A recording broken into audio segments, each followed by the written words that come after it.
களமுனையில் மாற்றம் வேண்டும் என்று சொன்னால் அவர் கிட்டத்தட்ட 180 F-16 விமானத்தை கேட்கிறார் செலன்ஸ்கி. போலந்தில் அல்லது ரொமேனியாவில் அதனை வைத்துக் கொண்டு அங்கிருந்து வந்து தாக்கிவிட்டு செல்வது, அது மிகப்பெரிய ஒரு ஆபத்து. அது தற்கொலைக்கு சமனானது என்றால் ரஷ்யா கூறியிருக்கிறது. எங்கிருந்து விமானம் எழும்புகிறதோ அந்த நாடு தாக்கப்படும். அடுத்த தடவை கிரைமியா பீச் மீது உங்கள் ஏவுகணை விழுந்து வெடிக்குமாக இருந்தால் எந்தவித தயவுதாட்சணையும் இன்றி உங்கள் விமானத்தை சுட்டு வீழ்த்துவோம். அதற்கு பிறகு அது இப்ப நேட்டோ மோத போதுன்னா நேட்டோ வந்து மோதட்டும். ஐரோப்பாண்ட வெளிவார கொள்கை என்றால் என்ன? அமெரிக்காண்ட கொள்கை. ஜப்பான் வெளிவார கொள்கை அமெரிக்காண்ட கொள்கை. ஆஸ்திரேலியாண்ட வெளிவார கொள்கை அமெரிக்காண்ட கொள்கை. அப்ப இது அவைட்ட ஃப்ரீடம் இல்லை. அமெரிக்காவின் எல்லைகளுக்கு அருகில் அலாஸ்கா பகுதிக்கு ரஷ்யாவின் நியூக்ளியர் கேப்பபிள், அதாவது அணுகுண்டுகளை சுமந்து செல்லும் Tu-95 ரக விமானங்களை ஈரான் சீனாவின் அணுசக்தி விமானங்கள் கூட்டாக அமெரிக்காவின் எல்லையை மறைவி சென்றதாகவும் அது அமெரிக்காவின் பாதுகாப்புக்கு அச்சுறுத்தலானது என்றும் கூறியிருக்கிறார்கள். அவர்கள் அமெரிக்காவின் எல்லை வரை சென்றிருக்கிறார்கள்.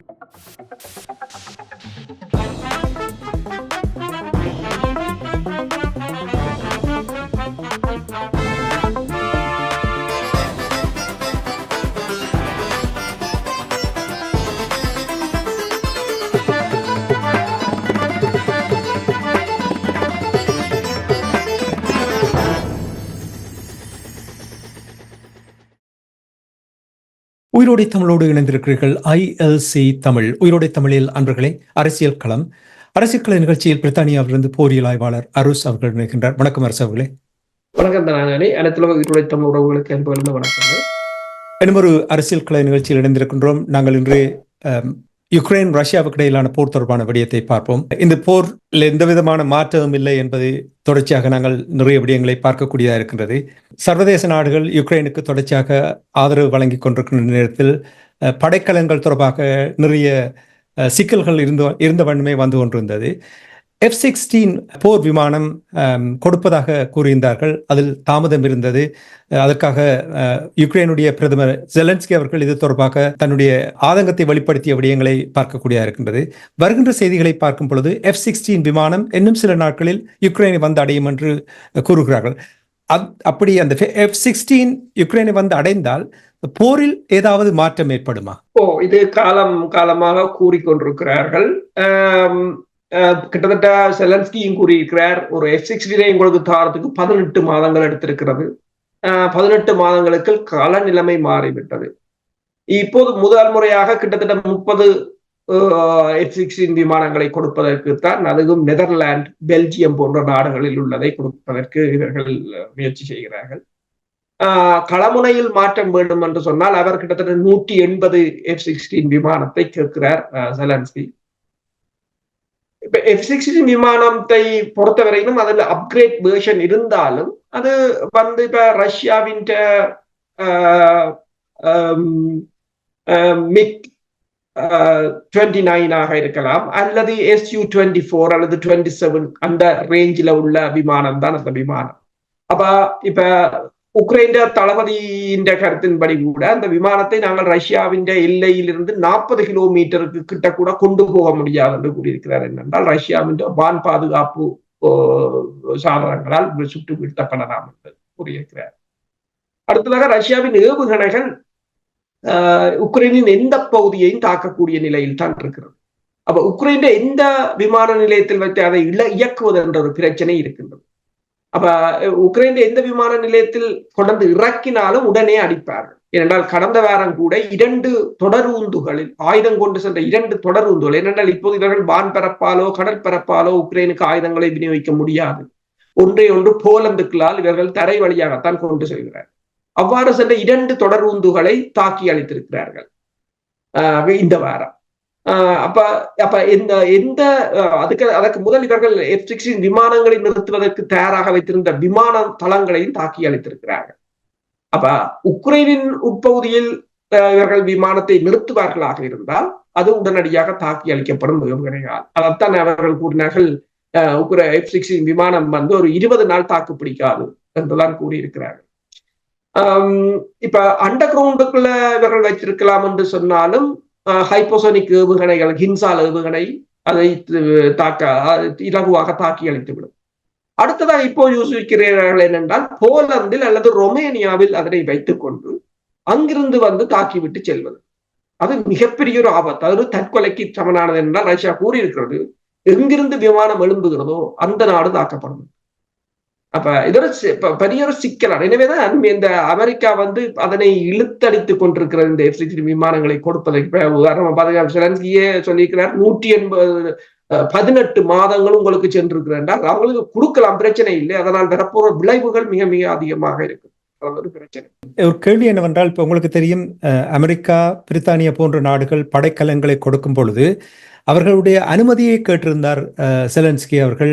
அதாவது உங்களுடைய படைக்கலங்களை ரஷ்யாவுக்கு நேரடியாக நாங்கள் தாக்குவதற்கு பயன்படுத்தலாம் என்று அந்த அனுமதியை கேட்டிருந்த பொழுது ரஷ்யா மிகவும் ஆத்திரமடைந்தது. அதற்கு பதிலடி கொடுப்போம் என்று கூறிக்கொண்டிருக்கிற நேரத்தில் இப்போ இந்த F-16 விமானம் நீங்கள் கூறியது போல் வேறு நாட்டிலிருந்து வெளிக்கிட்டால் அந்த நாட்டுக்கு ரஷ்யா தன்னுடைய தாக்குதலை மேற்கொள்ளும் என்று நம்புகிறீர்களா? நிச்சயமாக. என்று சொன்னால் அண்மையில் உங்களுக்கு தெரியும், கடந்த மாதம் கிரைமியா பகுதியின் கடற்கரை பகுதி மீது தாக்குதல் நடத்தி பெருமளவான மக்கள் இறந்திருந்தார்கள், பெருமளவானவர்கள் காயமடைந்திருந்தார்கள். அப்ப அது வந்து மேற்குலகம் வழங்கிய நீண்ட தூர ஏவுகணையால் தான் தாக்கியிருந்தார்கள். அந்த தாக்குதலுக்கு வந்து அமெரிக்காவின் உளவு விமானம் கருங்கடல் பகுதியில் இருந்து அதை கோஆர்டினேட் பண்ணியிருக்கு. அப்ப ரஷ்ய அதிபர் ஒன்றை கூறியிருக்கிறார், ஏவுகணை உங்களிடது, அதற்குரிய கோஆர்டினேஷனை உங்கள் செய்மதியும் உங்கள் உளவு விமானங்களும் கொடுக்கின்றது. இலக்கை தெரிவு செய்பவர்கள் நீங்கள், அதனை இயக்குபவர்களும் உங்கள் தொழில்நுட்பவியலாளர்கள். ஆக அந்த ஏவுகணை இருந்து இயங்கும் இடம் மட்டும் குறையும், மிச்சம் எல்லாத்தையும் நீங்கள் தான் செய்கிறீர்கள். அவர்கள் ஒன்றை கூப்பிட்டு கூறினார், அடுத்த தடவை கிரைமியா பீச் மீது உங்கள் ஏவுகணை விழுந்து வெடிக்குமாக இருந்தால் எந்தவித தயவுதாட்சணையும் இன்றி உங்கள் விமானத்தை சுட்டு வீழ்த்துவோம். அதற்கு பிறகு அது இப்ப நேட்டோ மோதப்போதுன்னா நேட்டோ வந்து மோதட்டும் என்று கூறிவிட்டார். அப்ப அதே போலதான் இப்ப ரொமேனியா மீது இந்த வாரம் 2 ரஷ்யாவின் ஆள் இல்லாத தாக்குதல் விமானங்கள் ரொமேனியாவின் எல்லையில் இருந்து உட்பகுதியில் 12 கிலோமீட்டரில் வீழ்ந்திருப்பதாக கூறப்படுகின்றது. அதுக்கு ரொமேனியா ரஷ்யாவின் தூதுவரை கூப்பிட்டு தனது கண்டனத்தை தெரிவித்திருக்கு. அப்ப என்னென்று சொன்னால், அவர்கள் பார்க்கிறார்கள், ரஷ்யா பார்க்கிறார்கள் என்று சொன்னால், போலந்தில் இருந்து விமானம் எழுந்து வந்து ரஷ்யாவின் உட்பகுதியை தாக்குமாக இருந்தால் அது போலந்து தான் தன்னை தாக்கியதாக. இப்ப ஒரு நாட்டு, இப்ப உக்ரைனுக்கும் ரஷ்யாவுக்கும் சண்டை என்று சொன்னால் உக்ரைனிலிருந்து தாக்குவது வேறு கிடையாது. இன்னொரு நாட்டிலிருந்து தாக்கினால் தங்கள் நாட்டுக்கு இன்னொரு நாட்டால் ஆபத்து வரும் போது அது ரஷ்யாவுமே தாக்காமல் இருந்தால் ரஷ்யாவுக்கு உள்நாட்டில் பாரிய எதிர்ப்பு வரும் என்று சொன்னால் அது மிகப்பெரிய ஒரு இதர அரசியல் பிரச்சனையாகவும் இருக்கும். எனவேதான் இப்ப இந்த போரை, இப்ப ட்ரம்பை பொறுத்தவரை இந்த போரை நிறுத்துவதற்குரிய அவர் முயற்சியை செய்வதற்குரிய காரணமும் அதுதான் என்று சொன்னால் கைமீறி போய்விட்டதாகத்தான் பார்க்கிறார். இதே நேரத்தில் சில மாதங்களுக்கு முன்னதாக இந்தியாவினுடைய பிரதமர் நரேந்திர மோடி அவர்கள் ரஷ்யாவுக்கு பயணத்தை மேற்கொண்டிருந்தார். அது அமெரிக்காவுக்கு பெரிய ஒரு கடும் சீற்றத்தை ஏற்படுத்திய என்ற விடயத்தை நீங்கள் கூறியிருந்தீர்கள். அதைத் தொடர்ந்து அவர்களுக்கு இடையில் இருக்கின்ற உறவு நிலையில் ஒரு சிக்கல் ஏற்பட்டிருக்கிறதாக கூறப்படுகின்றது. இதில் ஏதாவது மாற்றங்கள் காணப்படுகின்றதா? அது மேலும் மேலும் விரிசலாகி கொண்டு போகின்றது. என்றால் இப்ப அமெரிக்காவின் வெளிவிவகார ஸ்டேட் டிபார்ட்மெண்ட் ஆபீசர் வந்து டொனால்ட் லூ அவர் ஒன்றை தெரிவித்திருக்கின்றார்.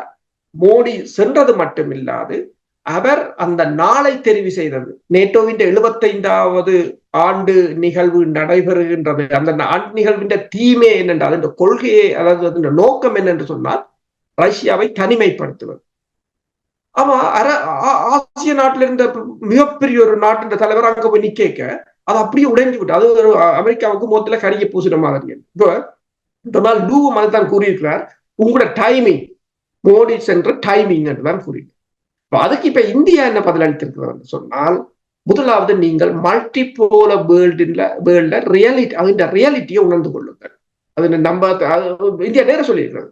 இப்ப நீங்கள் சொல்ற மாதிரி ஒரு முனைவாக்கப்பட்ட உலகம் இல்லை, என்ன அமெரிக்காவின் தலைமையில் உலகம் இல்லை. இப்ப வந்து மல்டிபோலர் ரியாலிட்டி, அதை நீங்கள் உணர்ந்து கொள்ளுங்கள். அடுத்தது 2வது அவர்கள் கூறியிருக்கிறார்கள், ஃப்ரீடம் ஆஃப் சாய்ஸ். நாங்கள் வந்து ஒரு ஜனநாயக நாடு, இறமையுள்ள நாடு, எங்களுக்கான தெரிவை நாங்கள் எடுக்க முடியும். இப்ப ஐரோப்பாண்ட வெளிவார கொள்கை என்றால் என்ன? அமெரிக்காண்ட கொள்கை. ஜப்பான் வெளிவார கொள்கை, அமெரிக்காண்ட கொள்கை. ஆஸ்திரேலியாண்ட வெளிவார கொள்கை, அமெரிக்காண்ட கொள்கை.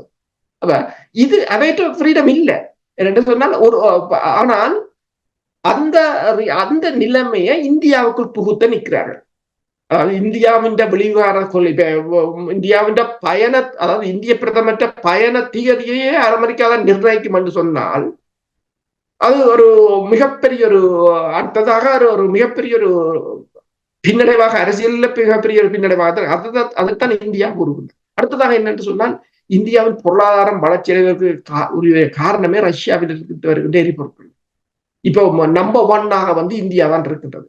13 பில்லியனாக இருந்த, அதாவது இந்த போருக்கு முன்னர் 13 பில்லியனாக இருந்த வர்த்தகம் ரஷ்யாவுக்கும் இந்தியாவுக்கும் இடையில் இப்ப 63 பில்லியனாக உயர்ந்திருக்கின்றது.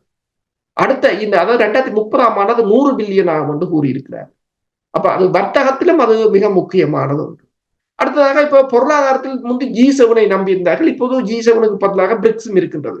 அப்ப இனி அந்த பொருளாதாரத்திலும் அவர்கள் இந்த, அதாவது மேற்குலகத்தின் பங்களிப்பு கணிசமானதாக இருக்க போவதில்லை என்றது தெரியும். அதாவது இந்தியா என்ன செய்கிறது என்று சொன்னால் ரியாலிட்டியை உணர்கிறது.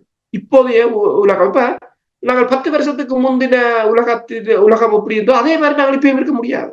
இப்ப என்ன ரியாலிட்டியோ அதை உணர்கிறார்கள், அவர்கள் அதை உணர்ந்து செய்கிறார்கள். அப்படி செய்யும் பொழுது நாங்கள் வாழ்த்தலாம் இல்லையா? நாங்கள் எங்களுக்கு எதிராக எங்களோட போராட்டத்தை நசுக்கியோர் என்று நாங்கள் நெடுகளும் சொல்லிக் கொண்டிருக்க தேவையில்லை. அவர்கள் தங்களுடைய நாட்டுக்கு விடயங்களை செய்யும் பொழுது நாங்கள் மற்ற நாடுகளோடு ஒப்பிட்டு பார்க்கும் பொழுது அவர்கள் நல்லாக செய்கிறார்கள். அதை நாங்கள் பாராட்டுவதில் எந்த தவறும் இல்லை இல்லையா? உண்மைதான், அதை பாராட்டுவதில் எந்த தவறும் இல்லை. இப்ப என்னன்னு சொன்னால் அதே போல நீங்கள் உங்கள் சாய்ஸை நீங்கள் இப்ப இந்தியா சொன்ன ஃப்ரீடம் ஆஃப் சாய்ஸ், அதுதான் ஒரு இறமையுள்ள நாட்டுக்கும் அழகு, இறமையுள்ள இனத்துக்கும் அழகு. நாங்கள் இறமையுள்ள இனம் என்று சொன்னால் எங்களுக்கு அந்த சாய்ஸ் வேணும், எங்களுக்கு இல்ல. இப்ப உதாரணமா பாத்தீங்கன்னு சொன்னால் அன்றைக்கு ஒருவரிடம் நான் ஒரு போராளியுடன் கதைக்கும் போது சொன்னார், விடுதலை புலிகள் என்ற காலத்தில் இலங்கை அரசின் தூதரகங்கள், வெளிநாட்டு தூதரகங்களை விட விடுதலை புலிகளின் கிளைகள் கூடவாம் நாடுகள்.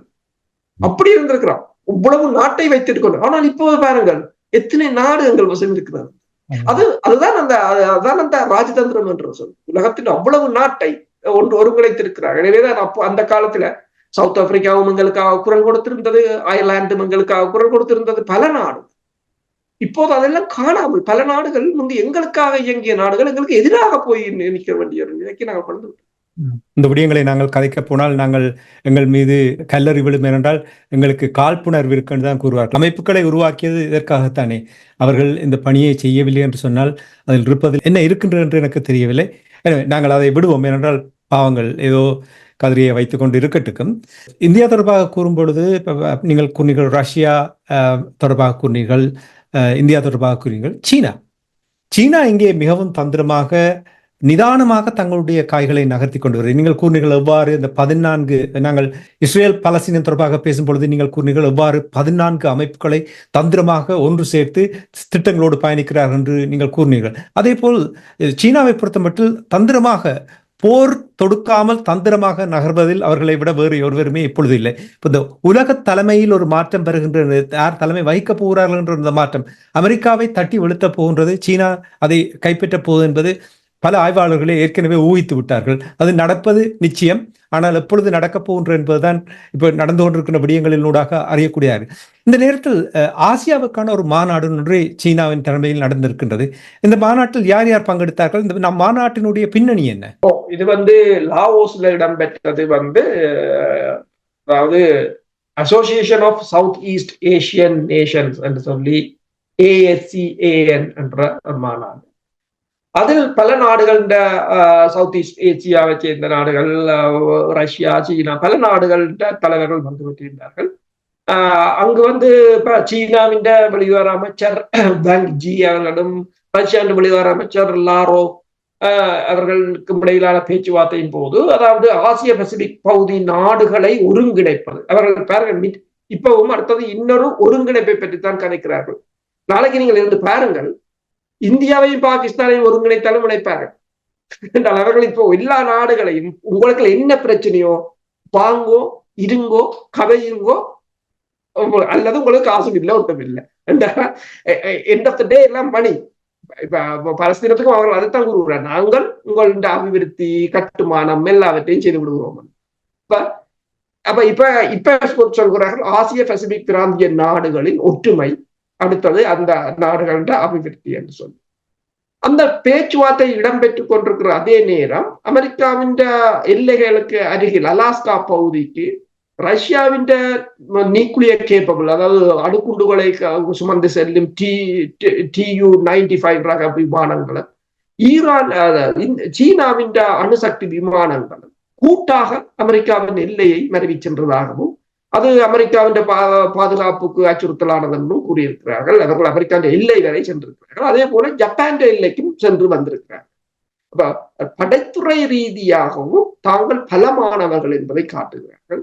அடுத்ததாக உலக நாடுகளில் இடம்பெறுகின்ற எல்லா பிரச்சனைகளிலும் உக்ரைன் போராக இருக்கலாம். உங்களுக்கு தெரியும், அண்மையில் ஹங்கேரியின் அதிபர் கூட ஜெலன்ஸ்கியை சந்தித்தார், பிறகு பூட்டினை சந்தித்தார், பிறகு சீனாவுக்கு வந்து அமெரிக்காவுக்கு போறார்.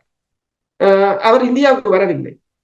இந்தியாவில் ஒரு பங்குதாரர் இல்லை என்பது தெளிவான. அப்ப அந்த எல்லா பிரச்சனை, இப்ப உக்ரைன் பிரச்சனையாக இருக்கலாம், பாலஸ்தீன பிரச்சனையாக இருக்கலாம், எல்லா பிரச்சனையிலும் அவர்கள் அங்கு நிற்கிறார்கள்.